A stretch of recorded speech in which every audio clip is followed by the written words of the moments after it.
O problema do mal é um argumento difícil. É um argumento, os personagens da Bíblia têm um problema ali com o problema todo do mundo, mal. Né?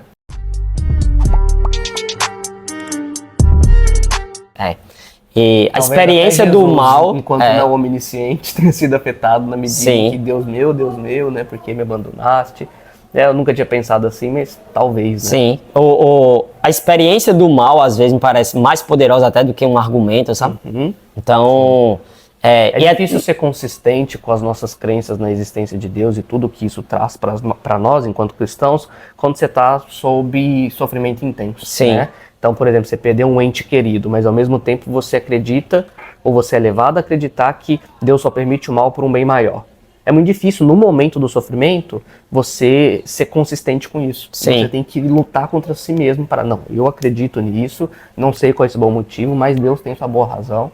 E é tentar fazer a emoção ser subjugada, no bom sentido, pelas nossas considerações racionais. Né? Eu penso que, sobre a resposta ao problema do mal, uma é que, de algum modo, eu acho que a gente tem que apelar para algo como uma defesa do livre-arbítrio, sabe? Então... Pelo menos no que diz respeito aos males morais, né? Sim. Então, mas mesmo os males naturais, sei lá, se a gente pensar em outras agências inteligentes que existem, Sim. E que elas também causam, tipo, por exemplo, dentro da crença cristã, né? Dentro da hipótese da crença cristã, vamos falar assim, não existem somente os seres humanos irracionais, que tomam decisões morais, etc. Tem o diabo falando bem, tem anjo, e quem sabe Deus não tenha criado mais seres que ele não nos revelou na Bíblia. Porque afinal, tudo que a Bíblia ensina é verdade, mas nem tudo que é verdade está ensinado na Bíblia. Né?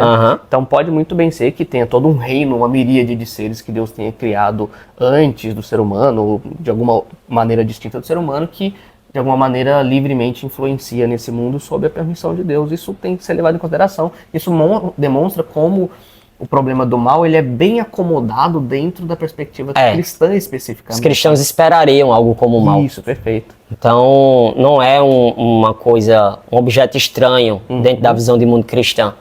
Né? E aí, tanto uma resposta tal como essa do livre-arbítrio, eu penso que também a resposta, conhecida como teísmo cético, ela é uma resposta significativa. Na veia. Tipo, a gente não tem todas as cartas na mesa para, com segurança, dizer. A gente tem, assim, vários fossos. Tem um fosso ontológico, Deus é criador, nós somos criaturas. Tem um fosso epistêmico, Deus é onisciente, nós somos ignorantes. Temos o fosso moral, Deus é perfeito. A gente é pecador. Então, dado esses três fossos, me parece que a gente tem aí um problema de por que a gente não consegue ver uma razão para existir o mal, deduzir daí que não existe essa razão. Acho que a gente não está justificado em fazer essa afirmação. Perfeito. É isso. Mais alguma coisa, Bruno? Você teria alguma elaboração final? Mais no sentido de tentar motivar as pessoas a estudarem, a talvez, mesmo se não forem para ser acadêmicos, adentrarem um pouco nisso para ajudar a igreja, talvez até um aviso para os líderes das igrejas valorizarem os intelectuais cristãos das mais variadas maneiras, inclusive financeiramente quando necessário. Muita gente acaba desistindo porque tenta e é muito difícil, não consegue, não tem apoio. E Deus nos chama a defender a nossa fé, o que implica o dever da comunidade cristã ajudar aqueles que estão tentando se enveredar nesse caminho. Né? Eu penso que a comunidade cristã ela deveria se engajar mais nesse ponto, porque, por exemplo, reclama-se, né? Algo do tipo assim, o pessoal quando vai para a universidade abandona a fé, não ensinei meu filho isso, não ensinei aquilo, etc. Mas justamente por isso a comunidade cristã precisa alimentar bons pensadores em defesa da fé cristã. Então o Craig foi uma bênção na minha vida. Eu tenho bons amigos que foram bênçãos na minha vida, mostrando determinadas coisas, sabe? Quando eu estava em tempos de dúvida, de conflito e por aí vai.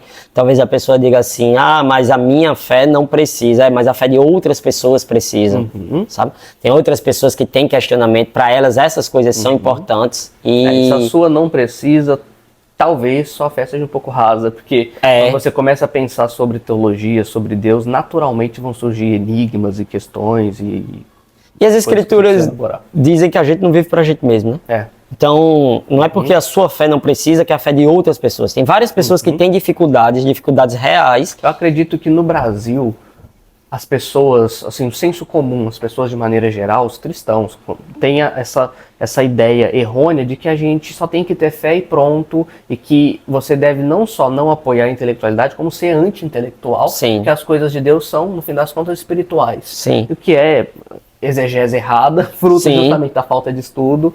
E eu acredito que em grande medida é isso que está por detrás, sabe?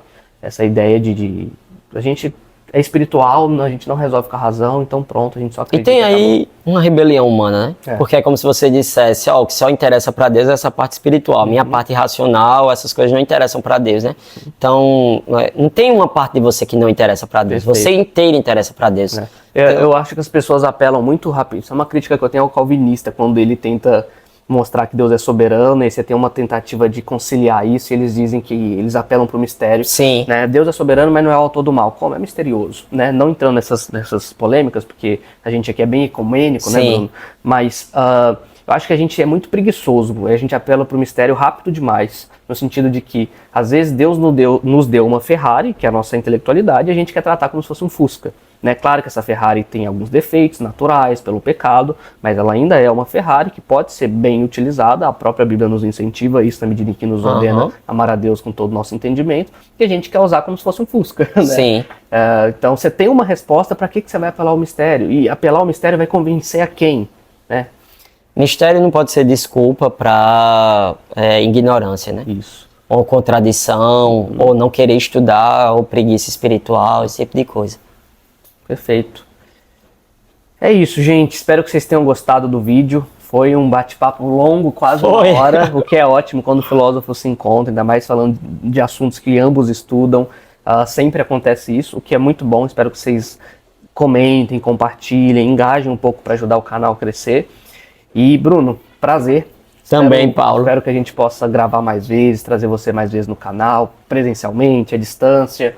E que Deus nos abençoe nessa trajetória. Amém. Amém. Então, até mais.